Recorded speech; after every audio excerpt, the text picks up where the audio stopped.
Welcome to Man Does Tech, where I solve the problems you didn't even know you had. You start by inspecting the gate closely. Look for rusted pins, bent hinges, or loose bolts. This tells you what to fix. Remove flaky paint and apply penetrating oil to seized parts so you can free them without breaking metal. Once done, secure the gate in the closed position using a jack or block. This keeps it stable while you work. Make sure to have replacement pins, hinges, and a drill ready. Having parts on hand prevents delays and reduces repeat trips. You now remove the hinge pins, tap them out with a punch after oiling. This avoids damaging the hinge. Replace worn or bent hinges, packing shims where needed to correct sag. Small adjustments change alignment significantly. Once the gate is lifted on a jack, tighten hinge bolts evenly, then test swing.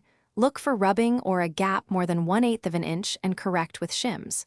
For metal-on-metal contact, file high spots and apply grease.